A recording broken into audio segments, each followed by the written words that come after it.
My mother-in-law is forcing me to do a paternity test because our kids came out more light skinned, so she's saying that I must be a no good, rotten, dirty cheater. But I don't even want to take the test because I have nothing to prove to her. But now my husband is starting to think differently. Wow, well, I didn't know that one day I'd be here sharing a story with y'all. Always been on here, and usually I'm the one reading about y'all's family drama.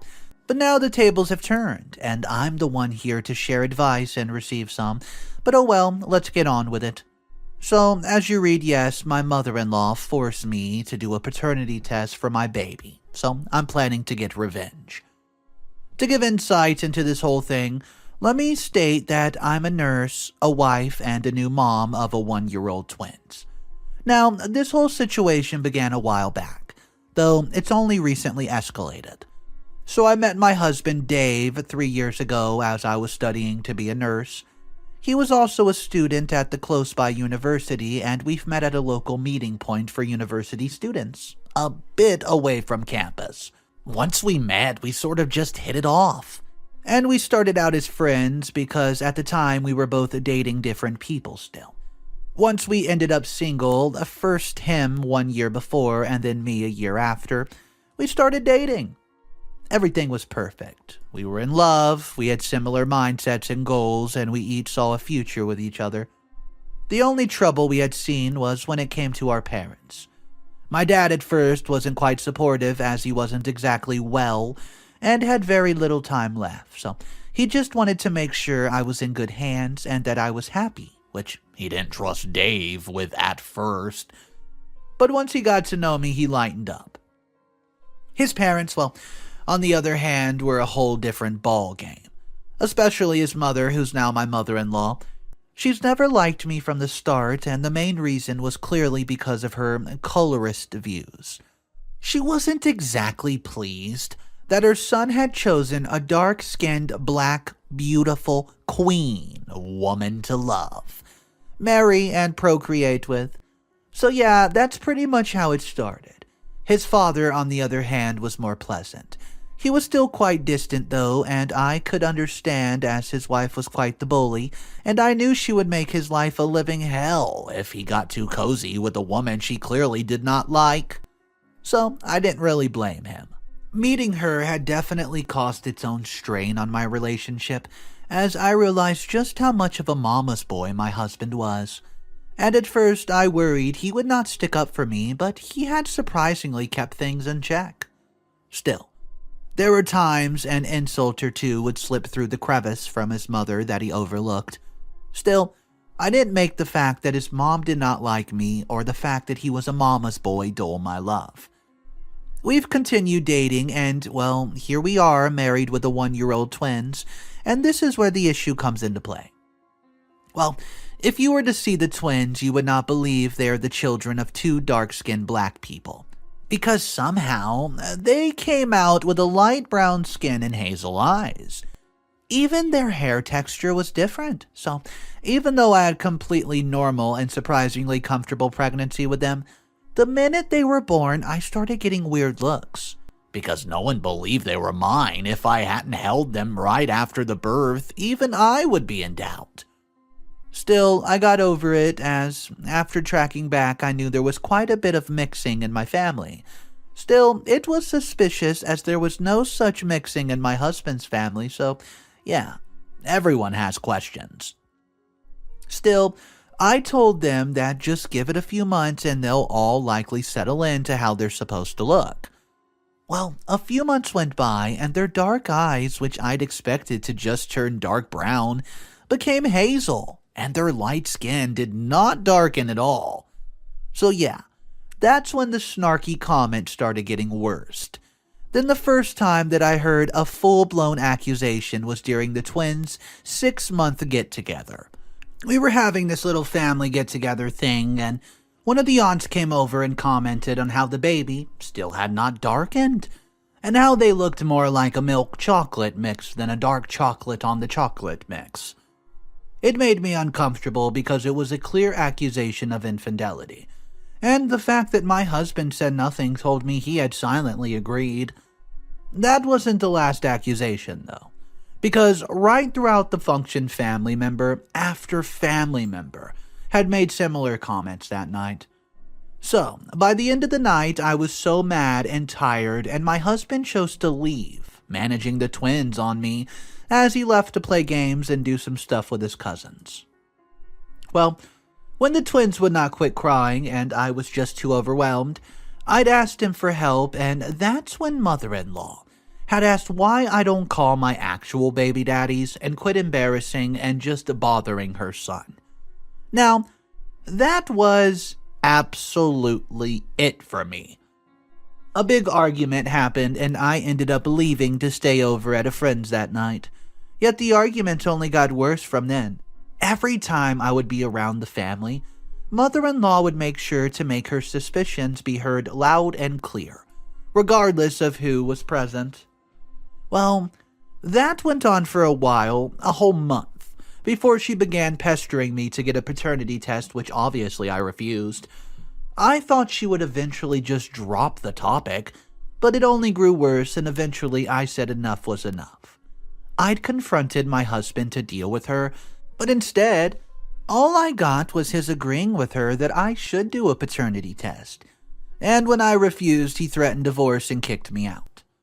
Well, now, never had anything hurt me that much in my life because it was no better than him telling me that I've been unfaithful knowing that I wasn't.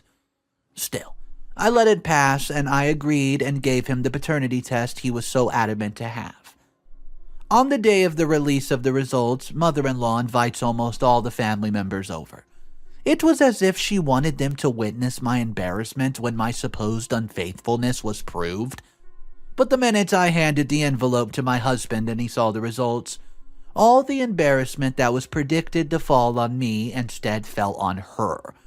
Because the very obvious proof that the twins were 100%, was ours, showing that she was no more than a paranoid mother who had a problem with her daughter-in-law and decided to take it out on the grandchildren.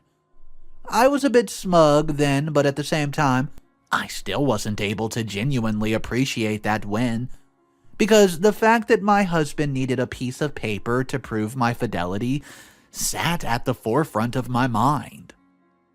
So, I had to leave. I had to leave and stay with a friend for a few weeks and telling him I just need space. He clearly did not want that as he too realized what he did, but I told him it was either that or a divorce.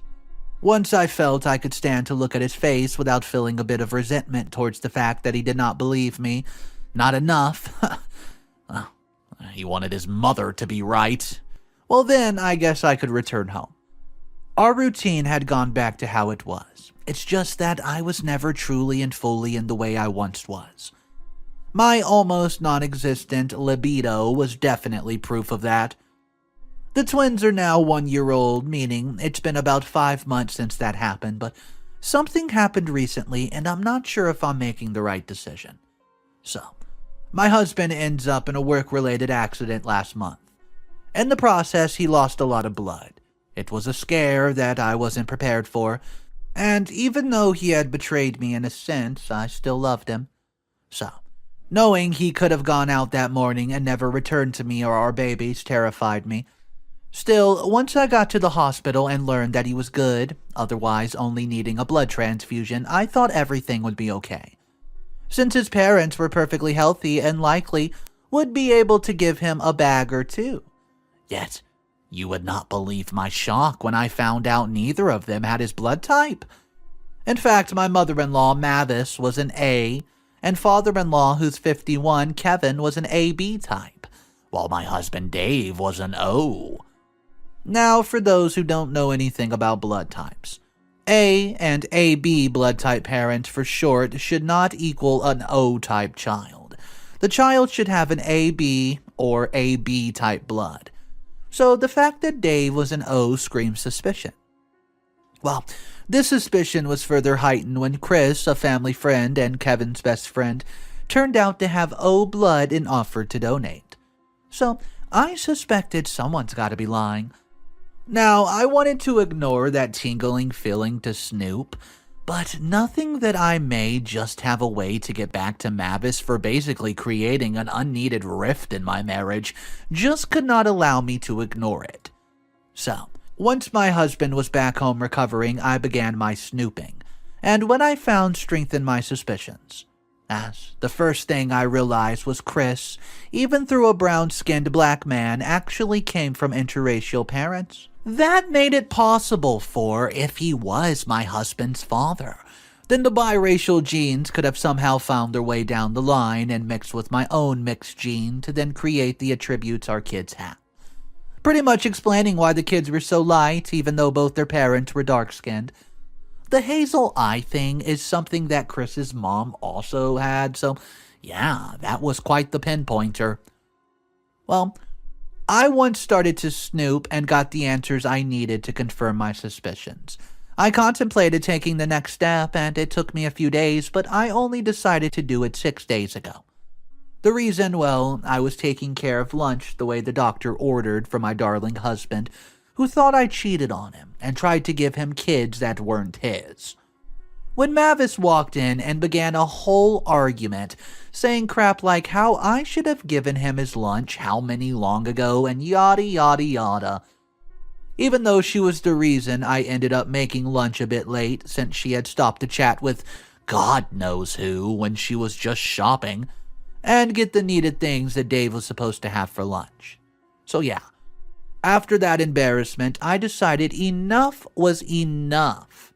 And here I am, sitting in my car with an envelope in my hand. And this envelope contained the proof that could destroy my mother-in-law Mavis's life, along with turning my husband's reality upside down. I don't really know why I'm even posting this because I've already made up my mind to get revenge. And I don't think anything could change, but I guess, oh well. I'll probably need just someone else, even if it's a random stranger online, to justify what I'm doing is right. Though, maybe, by the time I come back here, I'd likely already had my revenge.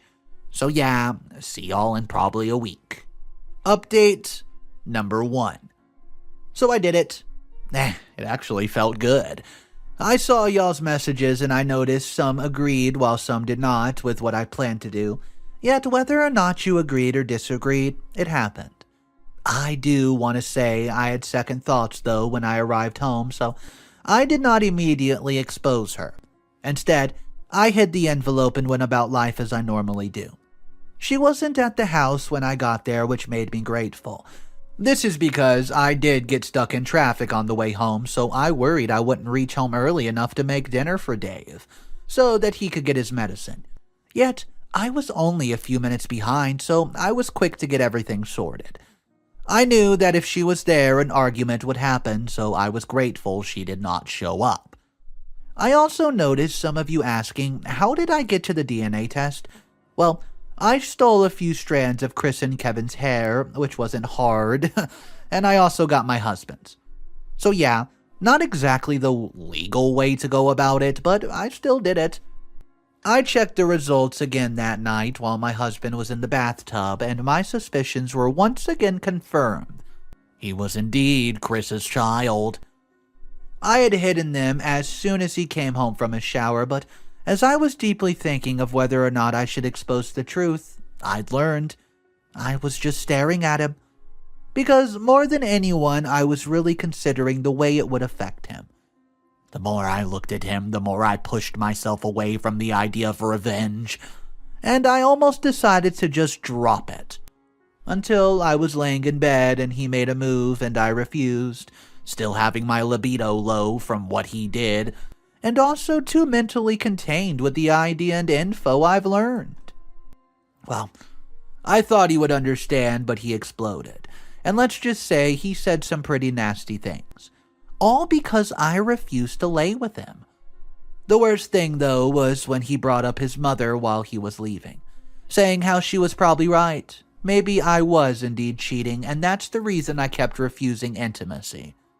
This told me not only had he been talking about our intimate life with his mother, which I found disturbing, but he also was taking her word and still accusing me of cheating. That's what made me change my mind and partly what led me to reveal her secret. The other thing that cemented everything was when he had stayed over at hers for some days, and then when he returned home, I was doing laundry, found one of the dress shirts that he unpacked from the luggage that he carried there. It had makeup stains that were clearly a different shade from any of the women in our family. I did not confront him because what sense would that make? Instead, I just quietly plotted, and I waited for the perfect opportunity, which was today. Today, a cousin of Mavis had a baby shower, a gender reveal party, and one which was the perfect opportunity because the entire family was there. I waited patiently until right after the gender reveal, and I shot a photo of the 2 DNA tests to my father-in-law Kevin's phone. It didn't take him long to explode, and I noticed him storming through the back doors, likely from the kitchen where he had gone to get something. Then going right over to Mavis where he had grabbed her and chucked the phone in her face, asking her what the heck this was. I could see the whole of those attending looking to see what was going on. Even the men had began moving towards Kevin because he was fuming, likely worried he'd probably hit her after the way he grabbed her. I'm sure he wouldn't be dumb enough to do that, so I just stood back and watched everything unfold. Mavis's face of confusion was clear, yet that didn't last for long after she saw whatever was on the phone. Now normally she's pretty good at lying and acting, but the minute she saw what was on the phone, her face spoke volumes. And Kevin did not need to hear anything to know whatever the picture said was not a lie. That's when he began shouting and cussing. It was not just long before that. The whole party knew she was an absolute cheater. Chris, he tried to de-escalate the situation, but Kevin chose violence. And since he could not hit Mavis, he made sure Chris got a taste of it first. It was chaotic, and I've kept an appropriately shocked expression to keep myself out of the way of suspicion, even though I seriously wanted to laugh so hard. My husband had also jumped in, but all that resulted in was him getting whacked in the face and getting his injury reopened. Now, I should have felt sorry, but after what he'd done and said, I felt he deserved it. So much for dedicating years to him, only for him to listen to his mother and accuse me of the worst possible thing. Plus, after finding that stain that was clearly from the makeup that only a white woman would wear, made it clear he was also cheating. I wouldn't be surprised if he's taken advice from Mama Dearest, and did that too, as she'd always made it clear that he should have chosen a white woman instead of me, claiming his life would have been easier. Anyways, no one wanted to call the police because all those involved were black, and specifically black men. So, the family had to fight their way through to separate the bunch. But with his ego hurt from getting his butt whooped, while also being a bit drunk, Chris resorted to verbal violence. So, he pretty much blurted out the whole plan and history of how it all went down. And how Kevin pretty much got stuck with another man's child. It went like this. Kevin grew up and rich while Chris grew up broke, and they met in high school. Chris was jealous but realized Kevin held a key to many opportunities, so he got close to him. And well, eventually they ended up having similar taste in women. Mavis came along, and what you know, of course, she went for the one with more money, aka Kevin. They dated, but while all that happened, Mavis all along wanted Chrissy Dearest, as she always wanted the mixed stuff. Kevin was fully dark-skinned, while Chris had a little more smooth brown to him. Not fully light-skinned, but was enough pretty hair to tell an obvious mix of race. So yeah, they pretty much cheated on the down low. Keep a note, Chris was still broke at that point, so when little old Mavis got pregnant, they plotted that, well, if it comes to passing enough to be Kevin's, then he'd be the baby daddy. If it could not pass, then they'd have to just kiss their little key to opportunities, aka Kevin, goodbye. And try to make it work. But as if luck must have been on their side, as the baby looked just like Kevin, meaning they kept their key to the opportunities while he was being the honorable man in love.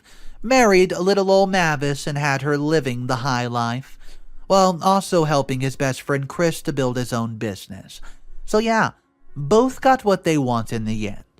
Well, I felt hurt for Kevin when it was all coming out. Of course, it wasn't spoken that elegantly, but I got the idea and put in words for you. So yeah, that's pretty much how it went. Kevin almost went ballistic after that, but his family stepped in and held him back, eventually carrying him away so that he could not do any more damage. Mavis was obviously crying by this because, note, that Chris was already married with kids and a family of his own, so yeah, she was pretty much the most screwed one in the whole situation. Anyways, after that, we went back home. I had to drive and put the babies in the car seat since my husband was an absolute mess the whole way. I did not even bother to try to talk to him when we got home. Eventually, as the evening grew later and he had gotten dressed and left home, not even speaking a word to me. But yeah, here I am now in my bed typing this and just pretty much watching to see how it all goes. If there's any major changes, I'll update you guys. Update. So, Kevin's filing for divorce and he wants to start a case, but he's decided against it, instead offering another deal. Mavis would sign away any rights she has to half his assets since they would be getting a divorce, while he would sign away his rights to start a lawsuit against her for paternity fraud. From what I've learned, Mavis has been making it difficult because if she signed, she would be giving up a good couple million, plus a lifestyle and a big house. Not only that, but she only'd probably have about a few thousand in her savings, so she'd pretty much be completely unable to maintain her lifestyle. If that went down, clearly she could not rely on Chris because he was having his own problems at home now, trying to keep his marriage together as, while the secrets were all starting to come out. It was found that Chris and Mavis were still messing around even after she got married. This meant it was the same timeline when Chris met his current wife, who he was then dating. A lot is happening, and I'm honestly just watching from the sidelines. As for my husband's reaction to all this, well, he's been drinking heavily. I tried talking to him, but all he's been doing is ignoring me. I wonder sometimes if he somehow guessed I was the cause of this. But at the same time, I honestly don't care much. Before the last few days, I probably would feel a bit guilty. But not only has he been ignoring me, he's come home a good few times with similar makeup stains from the last time. Still, I'm gonna see how this goes. If he reaches the point where his work is being affected, I might step in.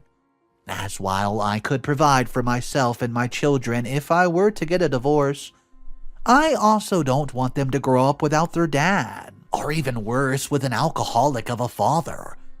So yeah, I'll update y'all whenever the next event happens, as I see some of you curious cats are quite invested, which just makes this whole thing more amusing. But see y'all until next time. Update number 3, final update. So, a lot's happened in the last few weeks from the previous update. I said mother-in-law and father-in-law were having a little battle between her signing away her rights to half his assets or suing her for paternity fraud. Well, Kevin won, and she eventually signed away her rights after it was found that she could not even hire strong enough lawyers for the case. And worse, the one she did consult straight up told her she had no chance of winning. So eventually she signed everything away. After signing everything, the eviction that followed was swift as she had tried staying there for as long as possible, but Kevin was ruthless as he gave her crap time, and barely a minute after it was up, he had people over making sure she was gone. My husband had of course been easy to convince to let her live with him, and this caused our marriage life, which was already failing, to get way worse. His mother was bad before, but she's become full-blown tyrant, and I felt like a prisoner in my own home. In the last few weeks, I've stayed at a friend's, hotels, motels many nights with the twins when things got worse. Dave isn't any help as he seems to only start drinking even harder.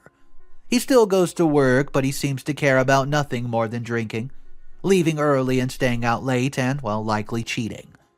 He's also started to not only neglect me, but also the kids. I tried talking to him about it multiple times. Last night, we even had an argument, and he had once again said the worst things to me, even calling me an annoying chick, and saying that he should have listened to his mother when she told him to find a white woman. After that, I decided that divorce was the best option, so I'm now preparing for a divorce, but I've been weighing my options. I'm not sure what to do just yet. As if I've got divorced, I'd need to rent somewhere to stay for the meantime while also considering the cost of babysitting and other expenses. Not to forget the lawyer. Once I sort that out, then I'll request a divorce. That'll probably take around 2 months, so yeah, I think by then I'll be able to give you a final update. Thank you guys for listening.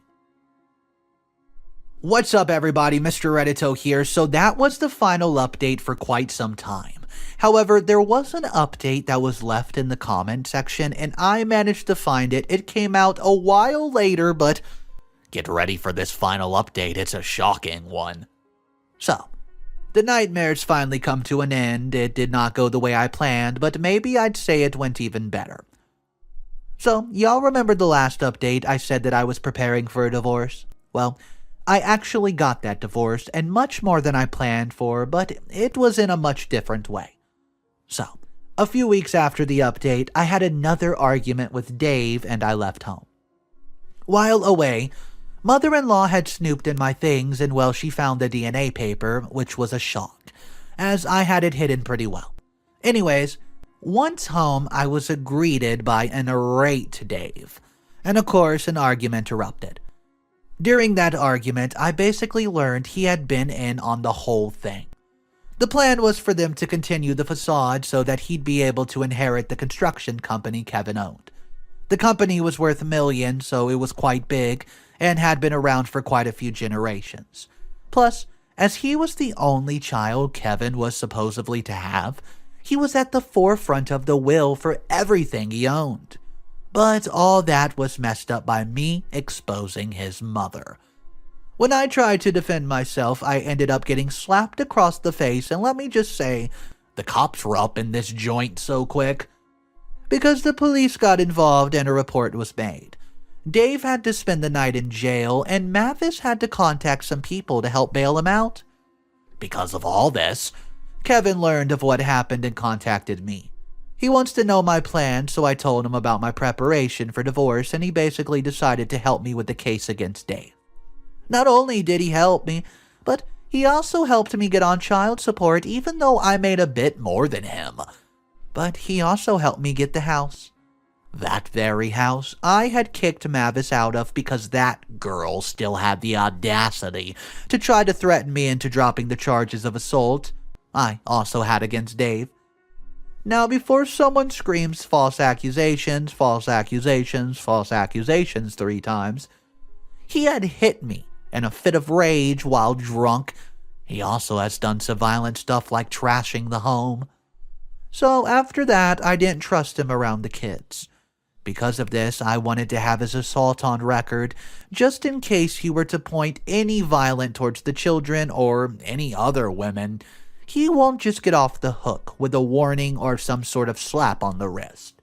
Plus, he's also begun drinking even more than before, so with all this proof against him, it wasn't hard for me to get control of the custodial arrangement for the children. So, I would get to choose when and where he sees the kids. Anyways, with all that, I decided to sell the house and buy an apartment. It was easier to manage with 2 kids, plus it was in a high-end security area, and no one but those who I wanted to know knew the address. This was just in case he or Mavis went off the rockers one of these days. 'Cause from what I last heard, she had not been in the best place. Many relatives have taken her in and thrown her out, and her son hasn't even been the kindest to her these days, since she kind of had a hand in messing everything up. So yeah, that's pretty much how this all went. Thank you to those who followed along all my life events. Alright guys, so this story, it just kept getting crazier and crazier as it went on. The fact that they all tried to blame OP and guilt her into saying that she cheated when in reality she was far from the cheater. Guys, I would really like to know your opinion on this story. Have you ever had to take a test yourself to figure out the DNA? Let's hear your story. Drop it down below. I want to hear your similar situation stories of the video. If you're new to the channel, my name's Mr. Reddito. I read stories every single day. So stop on by, maybe subscribe to the channel, smash that like button. I will see you guys tomorrow. Have a fantastic day.